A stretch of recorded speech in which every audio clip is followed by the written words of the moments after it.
এই নেকড়ে প্রায়ই গ্রামে আক্রমণ করত আর মানুষদের মেরে ফেলত। প্রথমে সবাই ভাবত হয়তো এটা কোনো সাধারণ নেকড়ের কাজ, কিন্তু যখন একজন ফাদার এসে তাদেরকে জানায় এটা আসলে একটা মায়া নেকড়ে, যে কিনা দিনে তাদের সাথে তাদের মধ্যে মিশে থাকে আর রাত হলে নেকড়ে হয়ে শিকার করে।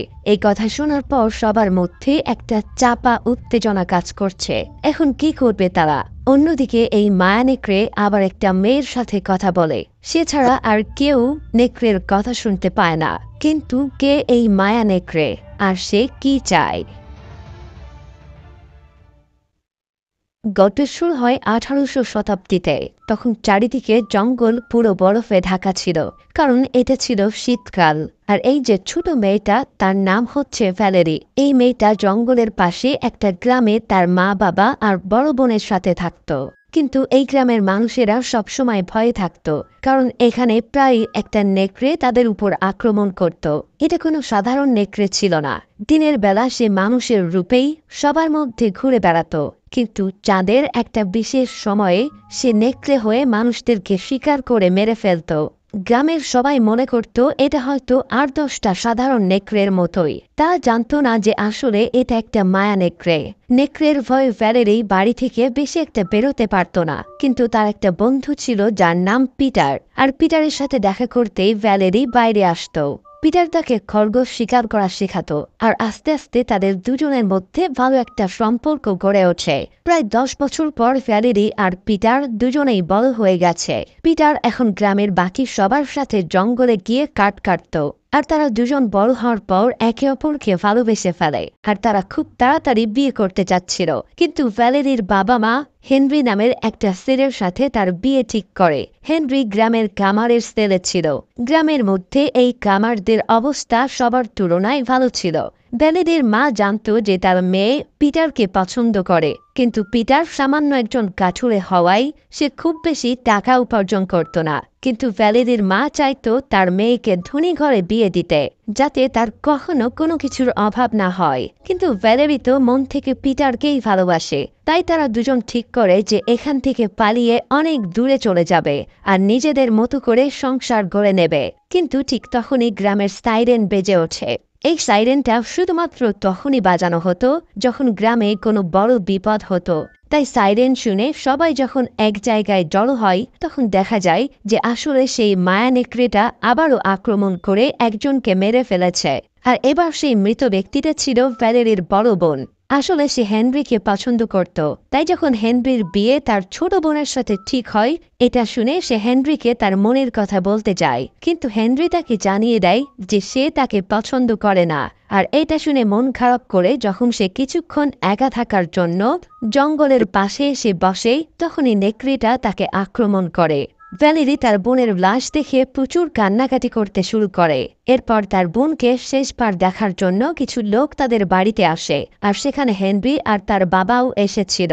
কিন্তু ভ্যালেরি হেনরির সাথে কোনো কথাই বলে না। সবাই চলে গেলে ভ্যালেরির মা তাকে বলে, তোমাকে এখন পিটারকে ভুলে যেতে হবে, কারণ তোমার বিয়ে এখন হেনরির সাথেই হবে।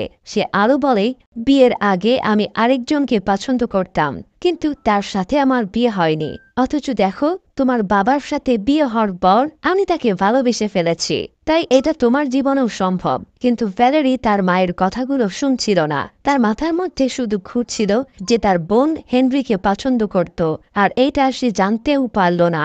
ভ্যালেরি তার বোনের মৃত্যুর জন্য মনে মনে নিজেকে দায়ী করতে থাকে। অন্যদিকে তখন গ্রামের সবাই একসাথে জড়ো হয়ে নেকড়েটাকে মারার প্ল্যান করতে থাকে। কিন্তু তখন সেখানে একজন লোক বলে ওঠে সে নাকি সোলেমান নামের একজন শিকারী ফাদারকে দেখেছে। ফাদার সোলেমান আসলে অনেক ভালো শিকারী ছিল, আর সে সহজেই বন্য প্রাণীদেরকে ধরে ফেলতে পারত। কিন্তু গ্রামের লোকজন ততক্ষণ অপেক্ষা করতে চাচ্ছিল না। তারা এখনই জঙ্গলে গিয়ে নেকড়েটাকে মারার সিদ্ধান্ত নেয়। আর তাই গ্রামের সব পুরুষরা তাদের বাড়িতে গিয়ে প্রিয়জনদের কাছ থেকে বিদায় নিয়ে আসে, কারণ জঙ্গলে তাদের কতদিন লাগবে কেউই জানে না। পিটার যখন ভ্যালেরিকে বিদায় জানাতে আসে, তখন ভ্যালেরি তাকে বলে, আমাদের দুজনকে এখন আলাদা হয়ে যেতে হবে, আমাদের একসাথে থাকা সম্ভব না। পিটার বুঝে উঠতে পারছিল না হঠাৎ করে ভ্যালেরি তাকে এসব কেন বলছে। পিটার তখন ভ্যালেরিকে বলে, তুমি হেনরিকে বিয়ে করে নাও, তাহলে অনেক সুখে থাকবে। এটা বলে পিটার সেখান থেকে চলে আসে। আসে। এরপর হেনরি আসে ভ্যালেরির সাথে দেখা করতে, আর সে বলে যদি আমাদের বিয়ে হয় তাহলে আমি তোমাকে অনেক খুশি রাখব।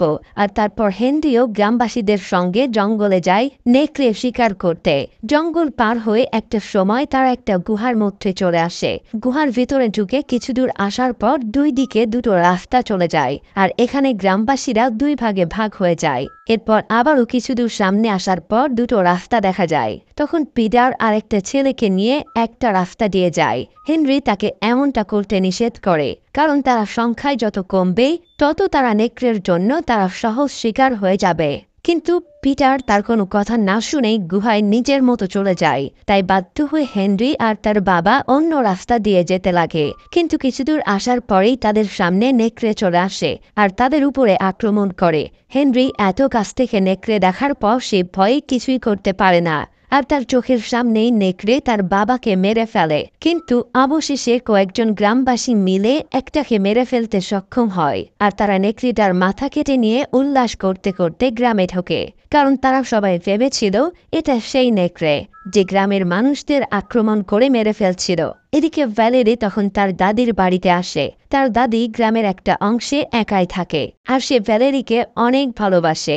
দাদি ভ্যালেরিকে একটা লাল কাপড় গিফট করে, আর সে বলে এটা তুমি তোমার বিয়ের দিন পরবে।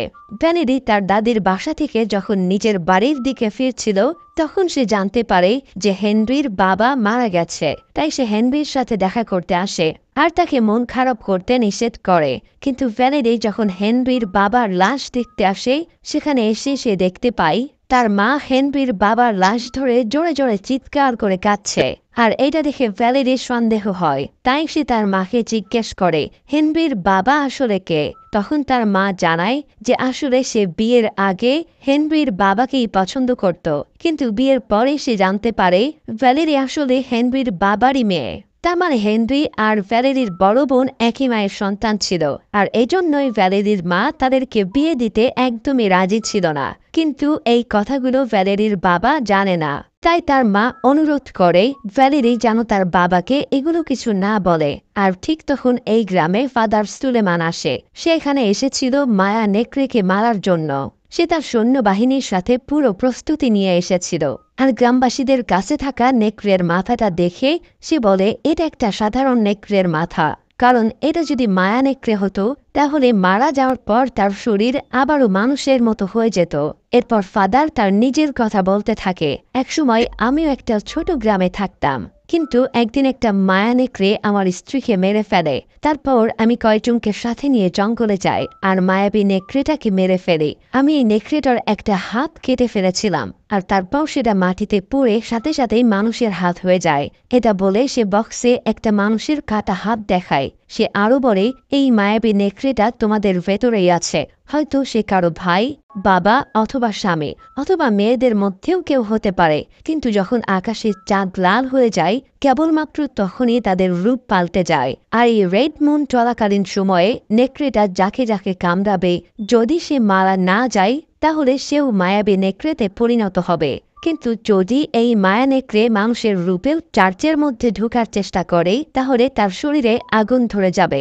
গ্রামবাসীরা প্রথমে কেউই তার কোনো কথা বিশ্বাস করতে চাচ্ছিল না। তখন ফাদার বলে যে খুব দ্রুতই তোমরা এজন্য আফসোস করবে। গ্রামের সবাই তো আগের নেকড়ের মাথাটা নিয়েই আনন্দ করতে থাকে, কিন্তু ফাদার তার লোকেদেরকে নিয়ে মায়া নেকড়ের জন্য অপেক্ষা করতে থাকে। সে জানে আজকে নেকড়ে এখানে আসবেই, কারণ আজকে রেড মুন। এদিকে তখন ভ্যালেরি পিটারের কাছে আসে আর তাকে বলে